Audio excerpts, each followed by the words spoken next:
So, where you guys been these last couple of weeks? What? Where you guys been? I haven't seen you in like weeks. We've just been really, really busy. Yeah.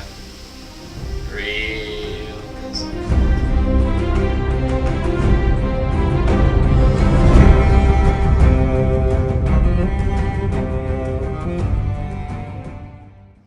And on this week's episode of Coffee and Coby, we're going to be talking about Game of Thrones. Right, Joslen? Oh, yeah. And joining us this week is our special guest and friend, Emily Belewich, better known as Sheep Girl. Star athlete. Star athlete and soon to be an assistant coach at SUNY Cobleskill. Pretty much doing the best out of the three of us. Oh, well, thank you. Unfortunately. Well, talking about Game of Thrones, I have to say that this season's castle locations have been kind of off-putting for me in terms of the CGI, in terms of what we expected in past seasons, and what these locations have been built up throughout the lore of Game of Thrones. For example, last episode we got to see Casterly Rock for the first time, and it was disappointing. It was definitely disappointing. I mean, it's supposed to be sitting on top of a mountain overlooking the sea. The overlooking the sea part, fine. The on top of a mountain part, not so much. Not so much at all. It was nothing as I was anticipating it would look from reading the books or from what everyone said about it. And that kind of feeds into, I know, something that bothers you, Highgarden. Yeah, the Castle of Highgarden. It's supposed to be one of the largest, most opulent castles with gardens all around it on a massive river. It was a sheer-walled stone fort in the Norman English style. Very disappointing on a river that, frankly, it looked like the Schoharie Creek. It wasn't much bigger. Yes, it was very disappointing. It was not what I was expecting. No wonder the Lannisters took it so easily. And then lastly, something that really bothered me was how Dragonstone has looked this season. A couple of years ago, when it was featuring Stannis there, it looked really dour and small and cramped, and now suddenly it's used with a big-ass throne. It's like, where's that coming from? Yeah, it doesn't really make much sense. I mean, just the scenes that we got before were dungeons, the war room, and then occasionally a shot of outside or something near the water, and it just wasn't up to snuff. Yeah, it wasn't whatsoever. It was just for someone who really liked Stannis when he was in the show, it's just kind of a letdown in how they approach their CGI budgeting on that. Meh, Stannis. Some differing opinions I here, have everybody. mixed feelings on him, so. That's disgusting for another day. Something that I would like to bring up is the geography of Game of Thrones and how it has gone completely out the window.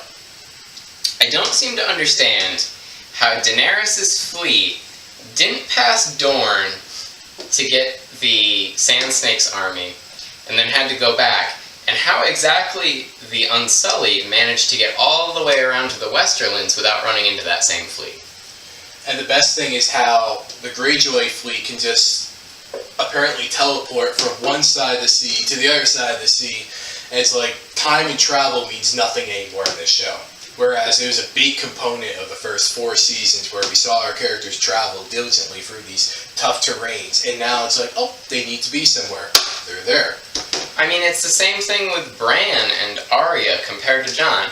How is it that in the time that it took Bran to get from the Wall to Winterfell, and the time that it's taken Arya to travel from the Twins all the way down to Hot Pie's Tavern and all the way back up again, in the same time that it took Jon to sail down to Dragonstone? I mean, the argument could be is that since it's a show and showing different timelines at the same time, maybe not every part of the show is current to each other, but then you're just making excuses. Well, at that point, you should at least put some gaps in there. If you show a scene with one character traveling, and then a scene with the other character traveling, and one of them is there but the other one isn't, even if their journey was much shorter, it really doesn't seem to make any sense. It should at least be... The spacing of scenes should make some more sense if you're going to go with that method from a film standpoint, from a cinematographic standpoint. I definitely agree with that. I just feel like they don't have enough time, so they're cramming everything in to get these last 2 seasons in the books and over with. We have to get all those scenes with the Sand Snakes, though, and all those scenes with Grey Worm and Missandei. Yes, because we needed that wonderful Dorne plot. And speaking of Dorne, I guess we should talk about where every position and where every kingdom is at right now? Every region? Yeah, that's kind of interesting. Well, obviously up in the north we've got the Starks. You go down to the Riverlands and Edmure Tully is still kicking around with his son and his wife, so theoretically they have a leader. The Vale is run by a child, Robin Arryn. The Iron Isles is kind of split between Euron and Asha right now. You have the Westerlands, which is basically no one's in charge, but the Lannisters still hold it, as well as the Crownlands. The Stormlands, the next in line would technically be Gendry Baratheon, but we haven't seen him in 6 seasons or so. Yep. I've seen not spoilers, but some hints that he might be coming back. He might be, very soon.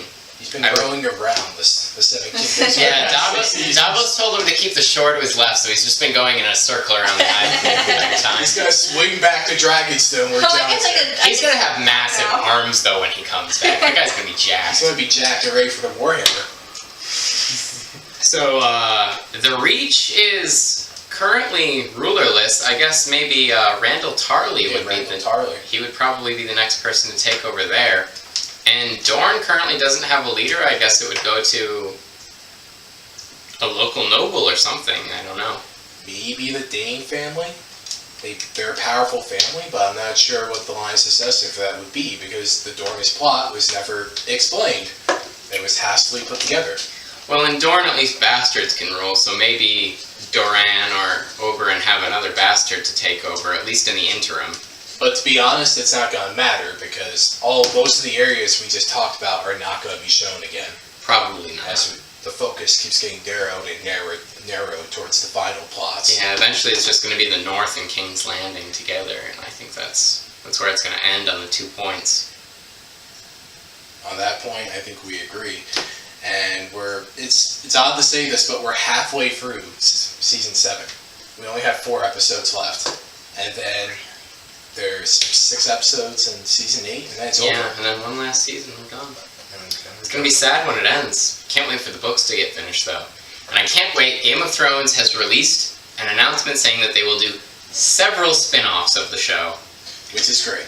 Who knows when they're set or who's going to be in them, but I think we can all agree that more things set in Westeros and Essos and the North and the entire world of Game of Thrones is definitely something we can all look forward to. Right? I think we can all agree on that.